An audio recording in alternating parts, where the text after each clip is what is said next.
What's up everybody, Sunkissed here, and in today's video we're going over the Tesla cannon. This thing's actually pretty crazy, and if you configure it the right way, you can actually shoot enemies through walls, which is very cool. So hopefully you learned something new in this video, but we'll be going over a full perk loadout, full armor setup, and how I have the weapon kitted as well. Want to thank everybody for 5,000 subscribers. We recently hit that, so that is very much appreciated. And if you want to keep the ball rolling, definitely like, comment, hype, and subscribe on this video as well. And I'll catch you at the end. All right, we've got a bunch of ghouls rounded up here. Let's see how we do. Get a little better view here, maybe. Go like right here. Oh, that is ridiculous. Oh, right. Our weapon here today is the Tesla cannon, and this thing is an absolute beast, and I'm having a ton of fun running it.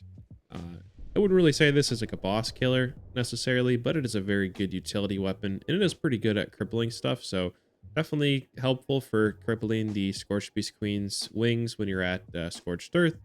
Also could be good for honestly taking out the Wendigas when you're doing Earl, just because there's so many of them that spawn, and this thing spreads its explosive lightning bolts really far, so really good for that. But the legendary rolls I'm running are Furious, Explosive, Lucky Hit, and Fracturers. I know Two Shot is really strong right now. I haven't really tested to see if it's better than Furious on the Tesla cannon, but Two Shot's also a great option, potentially might even be better. But you definitely have to run Explosive as a second star. To my knowledge, if you don't run Explosive, you won't be able to do damage between walls or when an enemy's behind cover, which is kind of the thing that's special about the Tesla cannon. It more or less does what Nuke-Nades does, and you can hit enemies through walls with this, which makes it really crazy.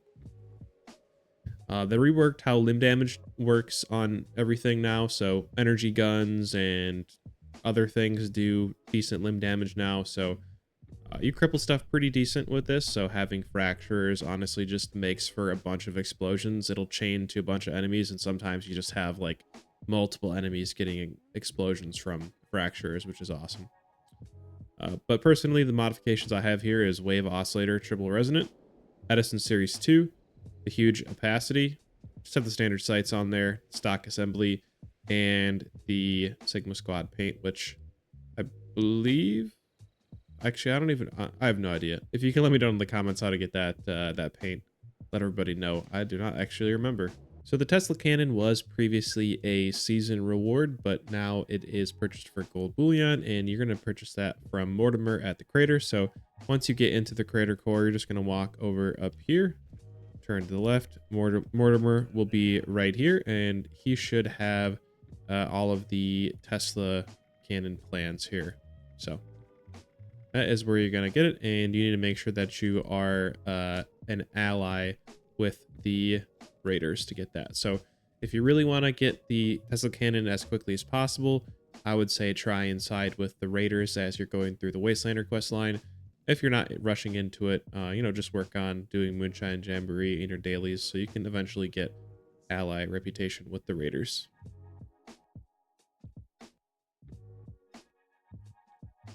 Our armor today is going to be Union Power armor. I'm personally running Overeaters, Hardy, Through Hikers, and Sawbones, and let me tell you, this is a really nice quality of life armor right here. Sawbones is honestly kind of underrated, especially on a bloodied build, which is how I'm running this. Definitely not really needed. Overeaters and Sawbones not needed if you're going to run this as a ghoul character. But Overeaters, when we have a full set of this, we're getting an extra 200 HP, which as a bloodied build is going to increase the amount of HP we have to work with at our 20% max health threshold. So that's just really nice. Sawbones, honestly, combining Sawbones with Spiritual Healer and Healing Factor and a couple of other things, like you get your health back pretty quickly, and it's just nice that if you ever hit yourself with the explosives a little bit or an enemy hits you, honestly you just heal right back up. Hardy, just because we're going to be running this armor with explosive ordinances and stuff. And Through Hikers is nice because then we get to save 4 points in our perk cards, since we don't have to run the Through Hiker card in Endurance, and we don't have to run traveling pharmacy, and strength. And I'm using Union. There are other good options, but I do think either Union or Excavator are probably good options since this build is also optimized for explosive ordnances, and those are pretty heavy, so having that extra carry weight as a set bonus is nice. All right, in order to get the armor today that we're going to be using for this build, which for me is Union Power Armor. The reason I'm using Union specifically is because it gives you extra carry weight, which is a really nice set bonus. Now, you don't really need a ton of carry weight if you're only using a Tesla cannon with this build, but I also use this exact build for my Dom Pedro. I use it for my grand finale. I use it for my resolve breaker and missile launcher. Overall, this is a good explosive ordnance build, so having Union is very good for that extra carry weight, and it has pretty good resistances. So once you fast travel to the White Springs Refuge, you're just going to run over here to the left, and Giuseppe right here, he is the stamp vendor. He'll have the Union armor and the Union armor plant, or like mods and stuff. Not showing up for me here because I already own all of the stamp plans. It is quite a bit of a grind to get Union, but if you don't know how to do that, you need to run expeditions. I highly recommend running the Boardwalk, which is it's also called the most sensational game. I think this is probably the best one. So yeah, you'll have to grind stamps until you get enough for the Union. If not, Excavator Power Armor is also a good option. That'll be plus 100 carry weight as the set bonus. It won't have as good of resistances as the Union, but again, that extra carry weight is nice. And Vulcan Power Armor is also always a great option for any power armor build, to be honest. So if you have Vulcan or know how to craft it, that's a good option. If you don't know how to craft Vulcan, you just need to run raids until you either get enough pieces to build an individual set, or eventually you'll get the plans to craft the pieces and the mods. As far as our buffs go, or not our buffs, sorry. As far as our mutations go, we're running Adrenal Reaction, which is always good for every build, more or less. Bird Bones, Eagle Eyes. It's good for when we do use this in VATS, because it is actually a pretty decent VATS weapon, so Eagle Eyes definitely recommended here. Egghead's a good option too. Buffs our intelligence. We're running a science card, so this will indirectly buff our damage. Healing factor, that 3% health regen stacks really nicely with Spiritual Healer and Sawbones on the power armor to heal yourself pretty quickly, to be honest. I am running Herbivore, so I can run Blight Soup when I want to. Herb Mentality, Marsupial, and Speed Demon gonna honestly go pretty good on every build, so that's just what I'm running for mutations there. And for buffs, I have Company T active right now. Sometimes I'll take a Blight Soup. I do have an Explosive Bobblehead active right now, and then I'll occasionally take Psycho Buff as well. Taking a look at our special point allocation, we have 9 Strength, 8 Perception, 6 Endurance, 9 Charisma, 12 Intelligence, 5 Agility, and 7 Luck. And that is aside from our legendary cards, which I'll go to right now here. We have 5 special cards maxed out. And then we have Take You One for the team, which I honestly run on pretty much every build. And I'll go over some cards that you could probably remove if you are a little bit of a lower level or you're kind of pressed for cards to slot in here. So I'll go over the most, I would say, mandatory cards in this build. Honestly, if you just have science, a few of the gunslinger slash guerrilla cards, and making sure you have gunslinger master so you have reverse onslaught, having 1 gun army for the extra limb damage, and then demolition expert to buff the explosions and science, like that stuff alone right there in combination with grenadier, like that's gonna get you pretty far with the Tesla cannon, to be honest. This build is honestly optimized for explosive ordnances, so I also use this same exact build for the grand finale. I use it for the resolve breaker, I use it for the missile launcher, that sort of stuff. So yeah, if you're a little limited on cards or you're maybe running a ghoul, I would say those are the only cards you would really need to copy over to whatever version you're doing. The rest of this is not completely necessary, but it definitely will help add some extra damage. So in strength, we have strong back for carry weight, since this is explosive ordnance build and those are heavy. portable power for the extra movement speed. Ever since they increased the movement speed cap, I've just been addicted to having max movement speed. So that's one way that I'm doing it since I'm running this in power armor. Scattershot, I would say this is a must if you can and have the room for it. This is going to help spread limb damage across all of an enemy's limbs. And when you're running fracturers, that is very helpful. Bandolier for extra or for reduced ammo weight. Ordnance Express for reduced explosive weight. Arms Keeper since I'm carrying a bunch of weapons. And Easy Target, also a really good option if you have the spot for it, since it's going to give us extra damage against crippled targets. And we're going to be crippling a lot of enemies, so this will help a lot of times. Number Cruncher, Tank Killer, Center Masochist for extra damage. Fast Fighter is nice for extra reload speed. Awareness for extra VATS accuracy, and Grenadier will help increase the radius that the Tesla Cannon works at. Mostly tanky related cards in endurance, but I also found that Rad Sponge is pretty nice. Just a quality of life card. Since if you're running a bloodied build, you take a decent amount of toxic goo or dirty water to manage your rads. So it's nice getting a little bit of hunger and thirst healed. Not needed at all. Definitely could get rid of this in your build if you want to. Starshines to keep our mutations hardy just for less extra explosive resistance. Now, these two cards combined really nice.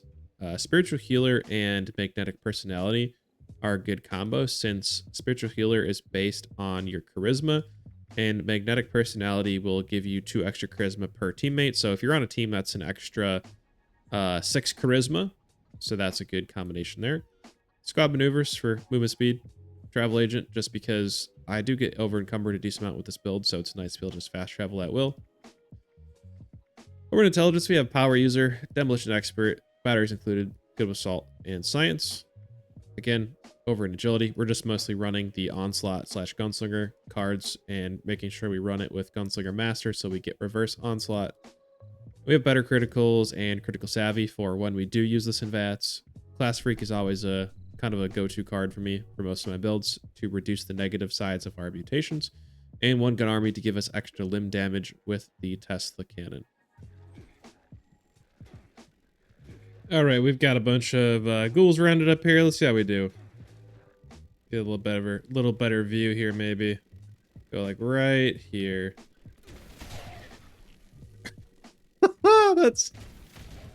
Oh, that is ridiculous.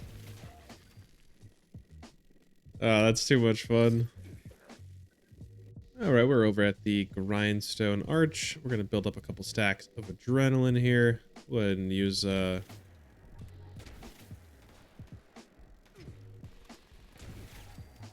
if we can get some VATS hits in here. As you can see, that one chained over and cripple that one there. You can do the little, the old left right tap on it too. Okay, let's go see how we do against this behemoth. Hopefully we just cripple it right away. Okay, well, VATS hit didn't register right away. All right, there go. Fractures triggered and crippled. Looks like most of its limbs. Nice. Yeah, this thing with Scattershot, you can render stuff useless pretty quickly. All right, now we're over at the Sunrise Field, and we're gonna go ahead and man, this thing just ribs.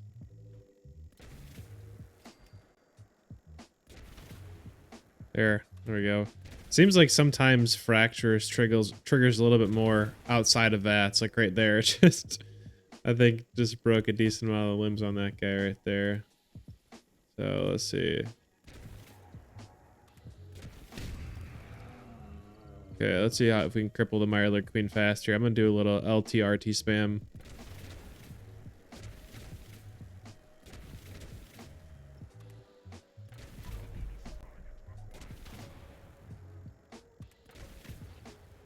I'd say that gets the job done. Those extra explosions are fun.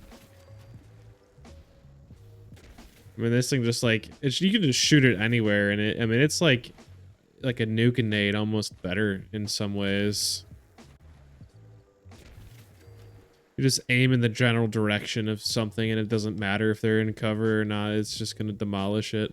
Let's see how we do against a Scorch Beast.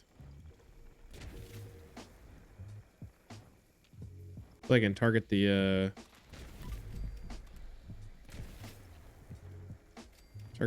wing here. And already got the one wing crippled. Got the other one crippled.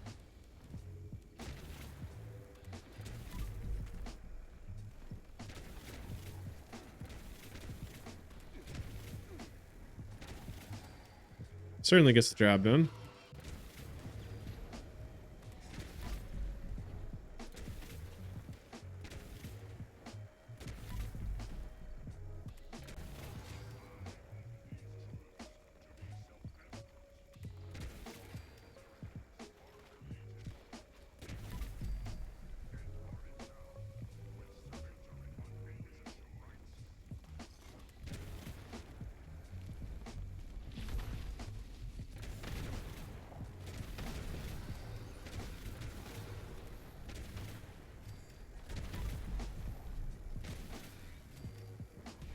I mean, it certainly gets the job done. It's not anything super crazy, but I mean, it works.